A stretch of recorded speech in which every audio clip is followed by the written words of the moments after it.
मस्त हाय मैत्रिणींनो, आज मी बनवला आहे माझ्या मुलीसाठी छान कोबी टिक्का. बघू शकता किती छान आहे, कलर बी किती भारी आहे.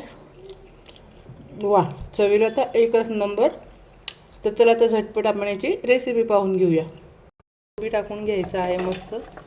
कोबीचे असे जाड मोठे तुकडे करायचे म्हणजे पटकन बारीक होतो. थोडा थोडा टाकायचं कोबी, थोडी शिमला मिरची टाकायची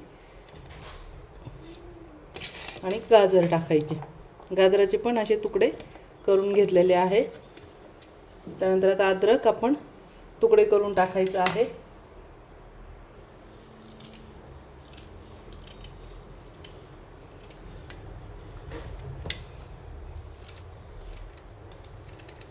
त्यानंतर लसूण टाकून घेऊया.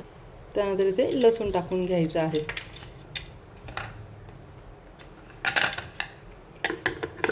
आता हे चॉपरमध्ये चॉप करून घेऊया.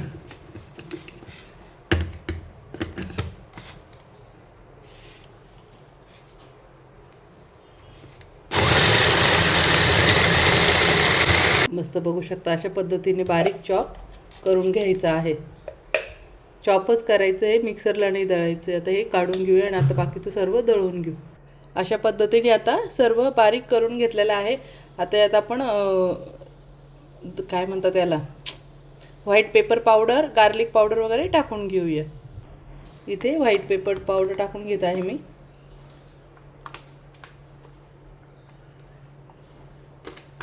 बघू शकता इथे मी व्हाईट पेपर पावडर घेतलेली आहे. त्यानंतर इथं आता लसूण अद्रक तर टाकलं आहे, तरीसुद्धा पण आपण थोडंसं गार्लिक पावडर टाकून घ्यायचे आहे म्हणजे खूप छान फ्लेवर येतो.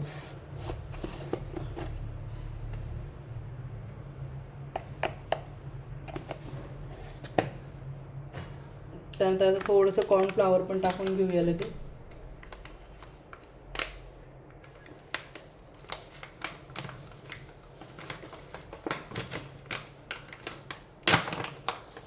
इथे कॉर्नफ्लॉवर टाकून घेत आहे. अगदी थोडंसंच टाकायचं आहे. त्यानंतर चवीनुसार लगेच मीठ टाकून घेऊया. इथे चवीनुसार मी मीठ टाकून घेत आहे. त्यानंतर लगेच फूड कलर पण रेड टाकून घ्यायचा आहे.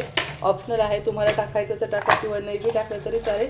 मग आपल्याला सेम चायनीजवर भेटतात तसे आपल्याला बनवायचे आहे. इथे मी रेड फूड कलर टाकून घेतलेला आहे थोडासा. आता यात मैदा टाकून घेऊया. इथे आता थोडासा पण मैदा टाकून घ्यायचा आहे.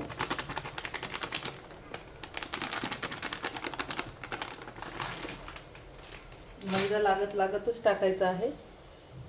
कमी पडला तर पुन्हा टाकता येतो. हे छान आता मिक्स करून घेऊया. इथे पाण्याचा वगैरे बिलकुल वापर करायचा नाही. कोबीला जेवढं पाणी सुटतं त्याच पाण्यामध्ये आपल्याला हे भिजवून घ्यायचं आहे. पण जर खूपच तुमच्याकडून मैदा पडला गेला तर मग अगदी थोडंसं पाणी टाका, ते पण एकदम जपट टाका, पाणी शिपडत असं. पण अगोदर चांगलं असं घट्ट भिजवून घ्या. हे आता पण सगळं मिक्स करून घेऊया. मस्त असं बघू शकता मला इथे पाण्याची बिलकुल गरज पडलेली नाही आहे. माझं कोबीच्या याच्यात जेवढं कोबीला पाणी सुटलं त्याच्यातच छान भिजवलं जाऊ राहिलं. आता याच्यामध्ये तुम्हाला अजिनोमोटो टाकायचं असेल तर तुम्ही टाकू शकता ते, कारण की चायनीजवाले जे चायनीजच्या गाडीवर भेटतं त्याच्यामध्ये ते अजिनोमोटो टाकतं. पण आपल्याला आपण हे होममेड बनवतो आहे आणि पौष्टिक बनवतो आहे, तर अजिनोमोटो आपण इथे स्किप केलेला आहे. कारण की मी माझ्या लहान मुलीसाठी बनवते, तर लहान मुलांना अजिनोमोटो बिलकुल देऊ नका. त्याच्याने हाडं ठिसूळ होतात. एखाद दिवशी ठीक आहे कधीतरी खाल्ल्यावर, पण शक्यतो नेहमी नका देऊ. आणि लहान मुलांना जर बनवत असेल तर बिलकुलच टाकायचं नाही.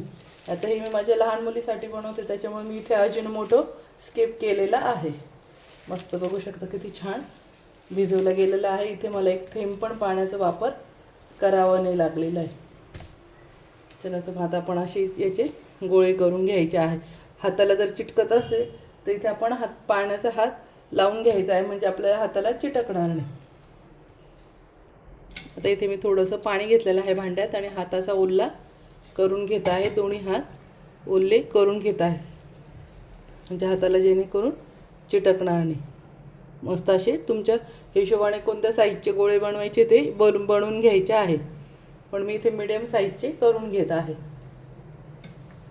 अशा पद्धतीने आता मी सर्व गोळे तयार करून घेते. असे मी इथे बॉल बनवून घेतले. आता आपण हे तेलामध्ये तळून घेऊ. तोपर्यंत मग हे एक बनवूया. इथे मी गॅसवर कढई ठेवली. तेल तापलं आहे, चेक करून घेऊ आपण. तेल मस्त तापलं. आता आपण हे बॉल सोडून घ्यायचे आहे. इथे मी गॅस कमी केलेला आहे, तेल तापलेलं आहे म्हणून. आणि हे आपल्याला 2-3 मिनटं मंद आचेवर तळायचे, जेणेकरून आत पण छान तळल्या जातील. आणि त्याच्यानंतर आपण 1 ते 2 मिनटं आपण मोठा गॅस करायचा, म्हणजे वरतून क्रिस्पी बनेल. कढई जेवढे बॉल मावतील तेवढे टाकून घ्यायचे आहे. हे लगेच हलवायचे नाही, हे सध्या तसेच ठेवायचे आहे. 1-2 मिनटं त्याला सेट होऊ द्यायचं आहे, त्यानंतर टाकायचे आहे. आता हे 1-2 मिनटं बिलकुल हात लावू नका. 1 ते 2 मिनटं झाले. आता आपण परतून घेऊया. मस्त बघू शकता किती छान कलर आत्ताच आलेला आहे. आणि बॉल पण किती छान फुगलेले आहे, डबल झालेले आहे. आता हे छान मस्त पूर्ण तळून घेऊया. आता इथे मोठा गॅस करायचा आहे आणि छान उकळता तेलामध्ये एकदम कडक तळून घ्यायचे आहे. मस्त हे झाले आपले मंचुरियन. आता आपण हे काढून घेऊया. मंचुरियन कोबी टिक्का.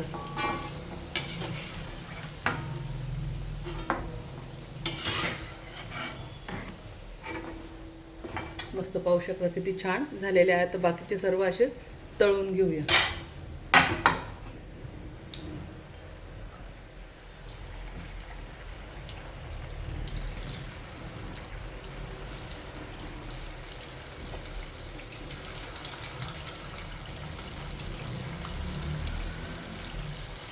बाकीचे सर्व टाकून घेते. हा झाला आपला कोबी टिक्का तयार. बघू शकता किती छान आलेला आहे. एकदमच सुंदर झालेला आहे. नॉनव्हेजला पण मागे टाकणार आहे. तर कशी वाटली फ्रेंड माझी रेसिपी, आणि तुमच्याही मुलांना नक्की करून खाऊ घाला आणि घरचं हेल्थी खाऊ घाला. तर माझी रेसिपी आवडली असेल तर माझ्या चॅनलला लाईक करा, सबस्क्राईब करा, शेअर करा आणि मस्त खा आणि मस्त राहा. चला भेटूया आपण नवीन रेसिपीमध्ये.